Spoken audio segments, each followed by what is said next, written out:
Hey guys, welcome. This is HD, and I'm joined alongside by PuMa. Oh, what's up, what's up? What's going on? And we're bringing you guys one more set here from Online Qualifier number 1 for IPL4, and this is the semifinals. So whoever wins this is going to qualify for IPL4. It's a huge game, and on the top, we do have our Protoss player. This is Oz from FXO, who is this new Codas player who's just been tearing it up, extremely talented. He's going to be spawning on the 12 at Antigua Shipyard, and down at the 6 o'clock we have, of course, PuMa, who, like we said before, known for his all-in against Protoss. He just all-in the crap out of the prior game that we just casted in the quarterfinals. Against Alicia, and against Alicia, and we'll have to see how this game is going to go down. Remember, the winner of this is going to qualify for IPL4.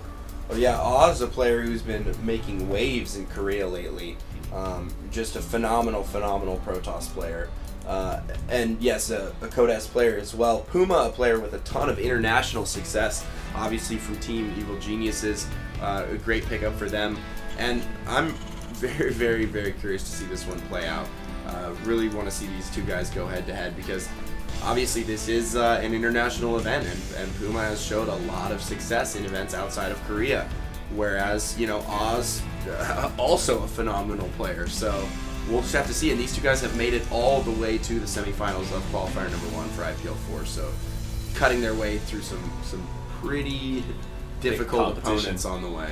Yeah, and let's not forget PuMa's astounding win rate against Protoss. It is 76%, and we talked about this before, maybe a little bit because he's so good at all-inning the Protoss.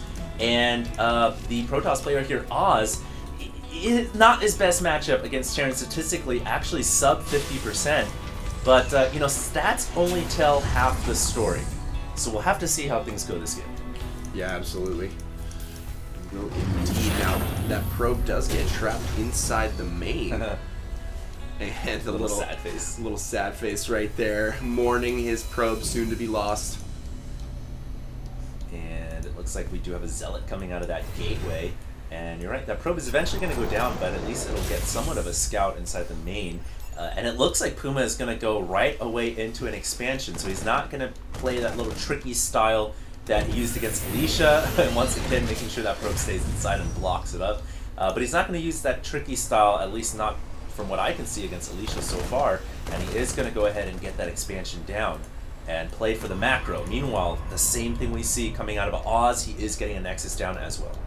Yeah, neither player going for the command center or Nexus first right off the bat, and I kind of like that. It is a safer approach to the quick expand. Wow, look at this. A little ring around the rosy there between Zealot and an SCV. Yeah. SCV is always going to win that race, though. Yeah, the SCV's just have a little bit more move speed than that. And it looks like he's going to run it back home. But you're right, I do like the barracks and the gateway first, just to play safe rather than sorry. Indeed, bunker. Got to make things a little bit safer here for PuMa. Got to get that up at the front, and you know, both players just settling down here. Both builds look very standard. We do have a very quick 2-gas follow-up here from PuMa and a factory already. Interesting. Do you think we could possibly see some kind of starport after the command center, or is it more for... I mean, that's a possibility. I've seen players start to use this build recently where they go for the 1-Rax fast expand immediately into 2-gas, and then they actually tech up to Banshee. Sometimes getting cloaked Banshee as well. And they also get tanks. It's interesting. So it's kind of like the 1-1-1 all-in, except it comes much later, and you can certainly transition out of it. It's kind of a modified form of the MVP build, which I really like, because you don't often get to see siege tanks and Banshees showcased in a TVP. And then you transition back into mass bio a little bit later on. He's actually getting a second Rax right away here. I think we will see a starport follow-up. Now, the question is he going for Banshees? Is he going for super quick medevacs? I don't know. Only time will tell. Whoa! And that's the position of the starport. You guys can see right there. I was looking for this starport because I saw it on the production tab, as did you. But he's building it all the way in the top right-hand corner. So we're having a proxy starport here. And it is in a great spot to ferry over quick air units. I'm actually surprised if he's going to proxy it. Why not just place it here? Because it would be right there, literally a screen away. It's a more common scouting spot. It is a more common scouting spot, absolutely. Much more common. Well, this is going to be very, very tricky coming out of PuMa, going back to his roots of being very aggressive and unique in the form of his aggression. So we'll see what happens. It looks like, meanwhile, Oz is setting up many pylons. He's got 3 gates. It almost looks like 4 gates. It almost looks like that robo play that we saw Alicia use, but it's not. It's actually 4 gates here, and he's just going to go for a 4-gate aggression against the front row, but there's 2 bunkers. Yeah, I think the 2 bunkers should be able to hold on here. He should be okay. We do have sentries and zealots making their way to the front right now, but that's hard to do anything. I mean, he's really going to commit with this. I don't know if that's the best. I mean, he had no SCVs pulled off the line, though. Nice force fields, too, to keep the SCVs away from the bunkers, but this is a really big investment, and I don't think it's going to pay off. He's not even going to get the bunker. Not at all. Losing quite a few units there.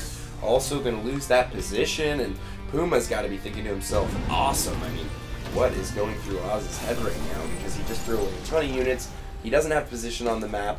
All of his sentries are in an offensive position, and interestingly enough, PuMa's actually just producing off of the factory and the 2 Raxes back at home. He hasn't added any additional Raxes, no add-ons on those Raxes either. Well, he's just getting it now. So this is pretty much exactly what I thought it was going to be. It's the modified form of the MVP build where, you know, you go into 2 base with a gasless FE, quick 2 gas into Banshees with Cloak, and then eventually you do this huge push with bio and tanks, and then you transition into all bio. And here's that Banshee you were talking about. It is inside the main. It is doing a lot of damage. 3 kills so far. A Stalker has warped in along with the Sentry, but the Cloak is there. Oh, God. And you know what? Oz has no robotics facility. He just started to warp it in. All the probes at the main are going to have to evacuate this area unless they all want to die, and they're going to have to do a little bit of back and forth because there's no detection, and there won't be, at least for another minute. He's not even moving the probes right now. I mean, wow. Oh, this is just brutal. 14 probes have gone down so far. This is the nightmare of almost every Protoss player against Terran, seeing a Cloak Banshee and you're not prepared for it. Yeah, I guess he's just going to eat the loss. I mean, he's really not even moving the probes at this point. There we go. Finally moving a few of the probes there at the end.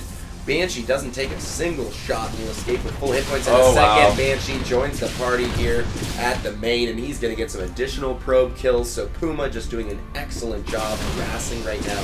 Wow. And this is what PuMa does best against probes. 19 workers have gone down so far this game. That Banshee is just racking up the kills. Now he's going after the sentries. He feels like he's done enough economic damage. He wants to make sure that the sentries numbers are limited, and that is PuMa's keys to success. We see him always go for those sentries and really keep that sentry count down, and he's done an excellent job of harassing the economy and harassing the sentries, and he doesn't take not even a lick of damage on any of his Banshees. Yeah, very, very effective. Well, it's tough to shoot him if you can't see him, and now we have a, what was that, a third and fourth? Banshee? That's a 4th on the way as well. Yeah. That is ridiculous. Eventually, it's going to get to the point where he can group up all 4 of these Banshees, and then he's going to have a serious harass force. No. That's a force to be reckoned with. Yeah, and back at home, you're talking about this. What is he doing at home? He's building up tanks and Marines. He's falling back into bio. And you were saying before, anticipate that big push to come from PuMa eventually. And I think it's about time, man. Yeah, I do as well. I think he'll regroup with his Banshees, hold up in the midfield for a little bit, and then push. And he just needs to be careful, make sure he takes his time. But with that much economic damage being done, oh, there we go. He knows he doesn't even need to stop. He has such a huge advantage. He might just attack move his way. Ooh, at least Oz will get 1 Banshee, though, and that will thin out the numbers he'll have to deal with. But now the Banshee comes from the back again, and it racks up a couple more probe kills. Meanwhile, that Terran army is setting up. Great time to siege, and the siege tanks are sieged up, but the Zealots and the Stalkers are surrounding, and the Zealots are on the tanks. Great positioning there for Oz. Yeah. Amazing positioning for Oz, actually, with some beautiful force fields to boot. And he might actually be able to hold this off. He does have a 3rd. He's going to need some additional warp-in cycles here. He does have Blink as well, so he can continue to micro these Stalkers very well. Well, nice. And he could, oh, I thought he was going to go for the tank there. But that Marauder really backing it up. And wow, you know what? PuMa just has too many Marines, and he is doing so much damage. He's going to kill off that Immortal essentially right away. Now the Stalkers are in trouble, and PuMa is doing so much damage. Oz is just barely hanging on right now for dear life. Yeah, scrambling to warp in units right now. All of his gateway cycles are maxed, and it looks like PuMa has enough to make this happen. He's going to try and take the win right here. Oz falling back into the main right now. Doesn't really have anything to work with. He does have his Blink Stalkers, but a Medevac and Stim both join the field at the exact same time, and that will do it. Yeah, that's great. Great work by PuMa. Man, Oz just almost hung in there, almost did, but that tricky playstyle from PuMa was able to take the victory once again.